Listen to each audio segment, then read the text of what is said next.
الحمد لله رب العالمين والصلاة والسلام على سيد الأنبياء والمرسلين وعلى آله الطيبين الطاهرين وأصحابه أجمعين.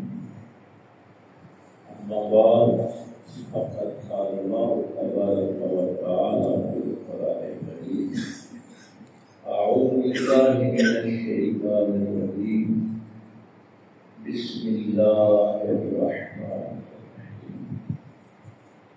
ولقد أرسلنا موسى بآياتنا أن أخرج قومك من الظلمات إلى النور وذكرهم بآيات الله إن في ذلك لآيات لكل صبار شكور. آمنت بالله صلى الله عليه وسلم. اللہ رب العزت کی حمد و ثنا کی بات اور پاک پیغمبر صلی اللہ علیہ وسلم کی ذات پاک پہ ہدیہ درود و سلام پیش کرنے کے بعد نہایت بارے احترام حضور صاحبزادہ محمد عباس صاحب، صوفی محمد اقبال صاحب، علامہ فضل کریم صاحب، صوفی نبی احمد صاحب، دیگر معزز سامعین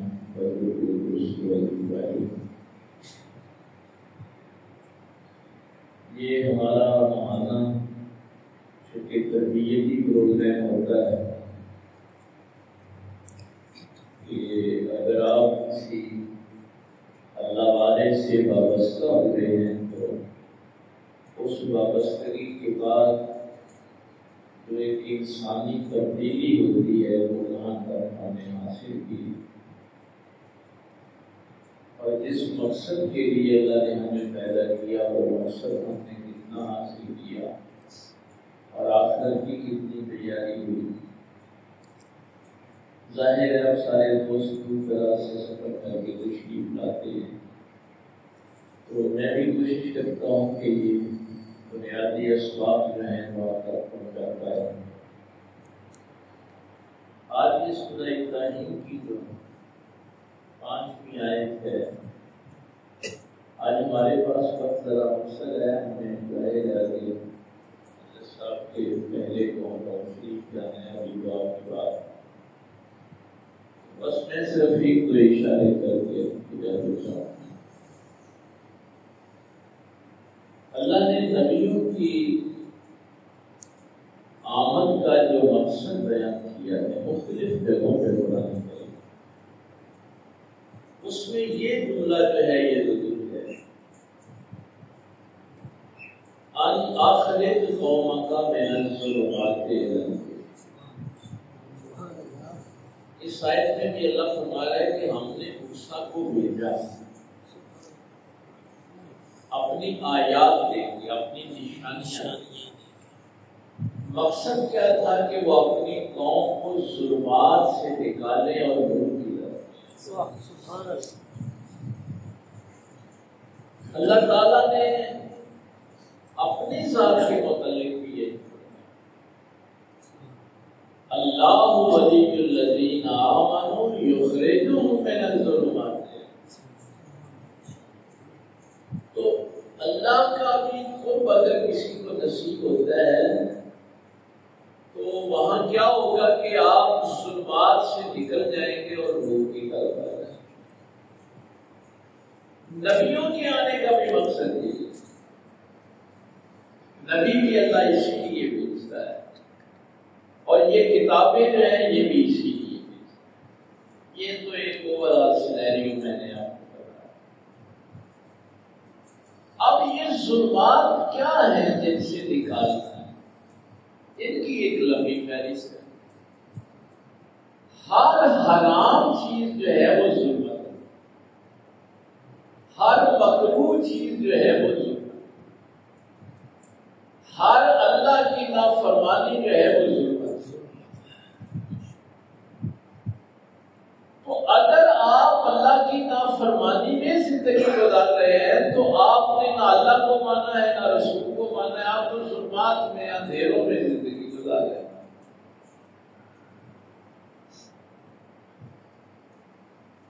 تو یہ جو آپ دور دراز سے سفر کر کے آتے ہیں، یہ صرف یعنی اللہ کے جو واجبات جو ہیں وہ ادا نہیں کرتا تو وہ بھی ظلمت میں ہے،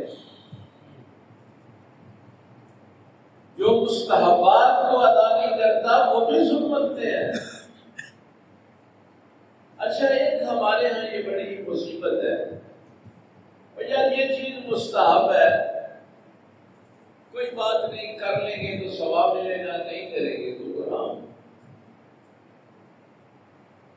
لیکن یہ جو اللہ والے ہیں، انبیاء ہیں، اولیاء ہیں، جو اہل معرفت ہیں، جن کو پہچان ہے اللہ کی، وہ کہتے ہیں کہ یہ کیسی اللہ سے محبت ہے۔ مستحب کا کیا مطلب ہے؟ کہ یہ چیز اللہ کو محبوب ہے، تو وہ کیسا بندہ ہے کہ اللہ کو محبوب ہو اور بندہ کہے کوئی نہیں کر یار مستحب ہی ہے نا، نام ہی کرا کرتے ہیں اللہ، کیا تو نے اللہ کو محبوب ہے؟ اچھا یار یہ چیز مکروہ ہی ہے نا، کوئی بات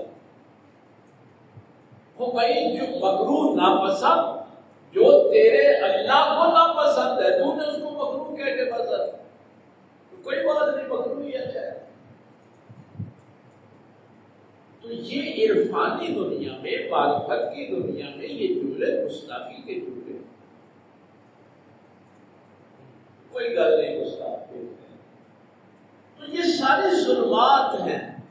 اگر آپ اللہ کی محبوب چیز کو سمجھتے ہیں خیر ہے، کوئی بات، جس کو اللہ ناپسند کرے اور آپ اس کو پسند کریں، کوئی بات نہیں، یہ میں نے کو بتا ایک بات۔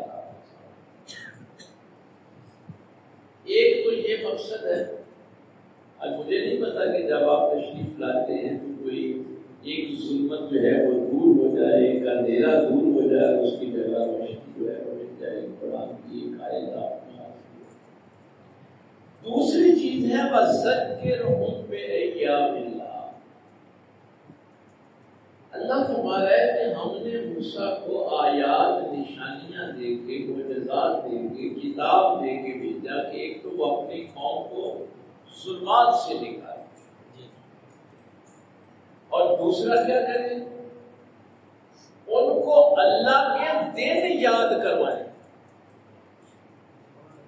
وَذَكِّرْهُمْ بِأَيَّامِ اللَّهِ، جو اللہ کے دن ہے نا وہ یاد کروائے۔ اب بھائی دن تو سارے ہی اللہ کے، کون سا دن ہے جو اللہ کا دن؟ تو یہ خصوصی دن کون ہے؟ جن دنوں میں اللہ کی کوئی خاص رحمت تمہارے اوپر نازل ہوتی، یا کسی عذاب سے اللہ تمہیں نجات سے،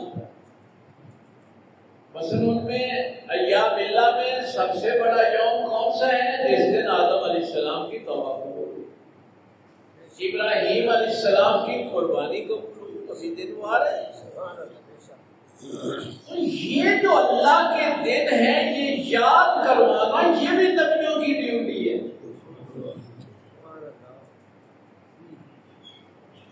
اور جب کوئی اللہ کا محبوب بندہ اس دنیا میں کامیاب زندگی گزار کے اللہ سے ملاقات کرتا ہے، اس کو بھی اللہ اپنا دن کراتا ہے۔ اسی لیے 12 ربیع الاول ہمارے لیے سب سے بڑا دن ہے، اللہ تعالیٰ کی رحمت کے نزول کا دن ہے، شب قدر ہمارے لیے بہت عام ہے۔ یہ ایک لمبی تفصیل ہے، میں صرف اوپر ایک بات کر رہا ہوں کیونکہ ہمارے پاس اچھا بات شروع بھی یہاں سے ہوئی تھی کہ موسیٰ کو آیات نے کام دو بتائے کہ ظلمات سے نکالے اور روشنی کی طرف، نور کی طرف لے کے آئے، اور ان کو اللہ کے دن یاد دیا۔ اللہ کے جتنے بھی دن ہیں نا وہ بندوں سے وابستہ ہے۔ اگر کسی قوم پہ عذاب نازل ہوا ہے تو وہ بھی ظاہر ہے بندوں سے وابستہ ہے، اگر کسی دن میں اللہ کی رحمت نازل ہوئی ہے تو وہ بھی وابستہ ہے، کسی بندے پہ اللہ نہیں رہے۔ آگے پھر اختتام میں یہ جو بات ہے، ان فی ذالک لآیات لکل صبار شکور، یہ جو نشانیاں ہیں نا اللہ، یہ بڑی عام بات ہے، ظلمات سے نکلنا اور اللہ کی اب یہاں بھی ان فی ذالک لآیات، یہ صرف نشانیاں ان لوگوں کے لیے ہیں، وہ لوگ فیض یاب ہوتے ہیں جو انتہائی صبر کرنے والے ہیں اور انتہائی شکر کرنے والے۔ سبحان اللہ۔ نبی کی تعلیمات سے وہی بندہ فائدہ اٹھاتا ہے جس کے اندر صبر کی بھی صفت ہو اور شکر کی بھی صفت۔ سبحان اللہ۔ اچھا، یہاں پہ صبر اور شکر بھی نہیں، صبار یہ مبالغے کا صبر، صبرا فعل ہے، صبر کیا، اس کا اسم فاعل بنے گا صابر، صبر کرنے والا۔ یہاں صابر نہیں، صبار، زندگی کے ہر قدم پہ بھی اگر مصیبت آئے تو اس پہ صبر کرنے والا۔ یہ جو زندگی میں ایک دو آزمائشیں آ گئی نا، ایک دو مصیبتیں آ گئی، ایک دو تکلیفیں آ گئی، وہ صابر تو ہو سکتا ہے، صبار نہیں ہو سکتا، اور آگے بھی شاکر نہیں ہے، شکور ہے، ہر نعمت پہ شکر ادا اور پھر اس شکر کا حق ادا کرے۔ تو وہ لوگ تو اس تعلیم سے ویسے ہی نکل گئے جن میں صبر اور شکر نہیں ہے، ان کو تو ان آیات کی سمجھ نہیں آئے گی، ان کو تو نبی کے در سے فیض نہیں ملے۔ جس بندے میں صبر نہیں ہے اور شکر نہیں، اور آگے جو انتہائی منزل ہے وہ صبار ہے اور شکر، سب سے زیادہ صبر کرے، سب سے زیادہ شکر۔ تو ہمارے ہاں تصوف کی دنیا میں، عرفانی دنیا میں، اس سے پہلے ایک منزل بیان کی، صابر اور شاکر کی منزل سے پہلے ایک منزل ہے جہاں سے ہمارا سبق شروع ہو، وہ ہے قناعت۔ جو بندہ قانع نہیں ہے، جس کے اندر قناعت کی صفت نہیں، وہ صبر اور شکر کو سمجھ ہی نہیں سکتا۔ تو ہمارے ہاں تصوف میں جو پہلا سبق ہے وہ قناعت کا۔ قناعت پتہ ہے کیا ہوتا ہے؟ جتنا اللہ نے دیا ہے اسی میں گزارا کر لینا، شکایت نہ کرنا۔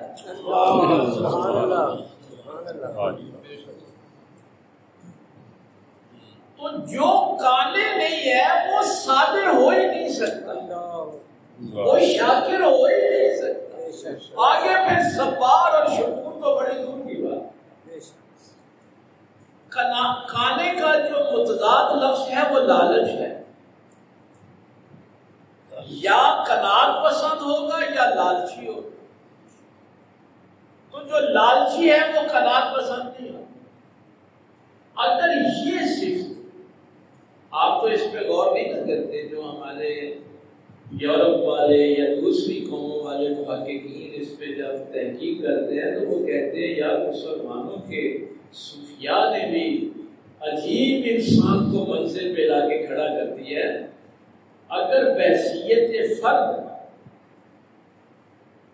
یا بحثیت ملک اگر کسی فرد میں قناعت آ جائے تو وہ کسی کا محتاج نہیں ہے، اور اگر کسی قوم میں یہ صفت آ جائے تو وہ ملک کسی کا محتاج نہیں،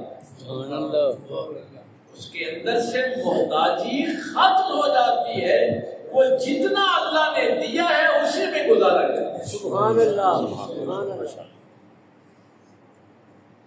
اور صابر اور شاکر کے آگے صبار اور شکور، اس کے آگے منزل ہے توکل۔ توکل کی ہم آسانوں پہ اللہ دے تو نہیں، ہم تو قناعت کی منزل پہ ابھی نہیں ہیں۔ ہم تو ابھی لنگر کھاتے ہوئے ہمیں یہ ہوتا ہے کہ یہ بوٹی میں کھا رہا ہوں، ہمیں یعنی جو ملا ہے اسی میں گزارا کر لینا، یہ قناعت تو ابھی ہمارے اندر نہیں آئی نا، یہ صفتی نہیں ہے۔ اور وہ کھانا آپ کو پتہ ہے مکروہ ہو جاتا ہے۔ اگر دو بندے بیٹھ کے کھانا کھا رہے ہیں نا، تو ایک کے بھی دل میں یہ خیال آ جائے کہ یہ رکما میں اٹھا لوں یا بوٹی میں کھا لوں، بوٹی والے گرم چاول، تو وہ کھانے نہیں ہے، وہ قناعت پسند ہے۔ تو یہ جو انسانی صفات ہیں ظلمات سے نکلنے کے لیے، کیونکہ آپ کو لالچ جو ہے نا وہ ہر جگہ آپ کی شخصیت کو بتا سکتا ہے، آپ کی شخصیت کو گرا دیتا ہے۔ تو اس کا حل یہ ہے کہ آپ اپنے اندر قناعت پیدا کریں۔ قناعت پیدا کریں گے تو اس سے بعد پھر صبر اور شکر والی منزل آئے گی، اور اس کے بعد پھر توکل آئے گا۔ اب قناعت اور توکل میں فرق یہ ہے، آج میں نے صرف وضاحت نہیں کرنی، اشارے کرنے ہیں، یہ تفصیلی ہے۔ قناعت میں یہ ہے کہ جو سبب موجود ہے اسی سبب میں اپنی زندگی گزاریں، اور توکل یہ ہے کہ سبب کی طرف نظر اٹھا کے بھی یعنی وہ اتنا صبار اور شکور ہو جاتا ہے کہ وہ کسی سبب کی طرف نظر بھی نہیں اٹھائے۔ یہ ایک خوبصورت انسان ہوتا ہے جو کسی نبی کے ساتھ وابستہ ہوتا ہے، تو پھر وہ قناعت پسند بھی ہوتا ہے، صابر بھی ہوتا ہے، شاکر بھی ہوتا ہے۔ اللہ فرماتا ہے یہ جو ہمارے نور کی تجلیاں ہیں نا، یہ ان کو نظر آتی ہیں، لالچیوں کو نظر نہیں آتی۔ کہتے ہیں مجھے بڑا بندہ جس صاحب عرفان ہے، بڑا معرفت والا ہے، وہ بھائی قرآن کہتا ہے لالچی بندہ صاحب معرفت نہیں ہوتا۔ صابر اور شاکر ہی اللہ کی مان۔ اسی لیے جو کوئی عرفان کی منزل پہ پہنچنا چاہتا ہے اس کو پہلے قرآن حدیث کا علم ہونا چاہیے۔ اس علم کے بغیر کوئی عرفان کی منزل پہ نہیں۔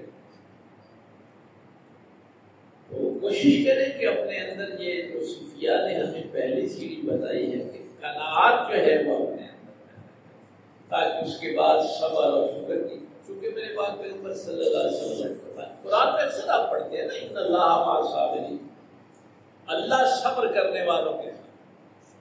اب اس کیفیت کو کون محسوس کرے گا؟ جو شکوے کرتا ہے، جو گرے کرتا ہے،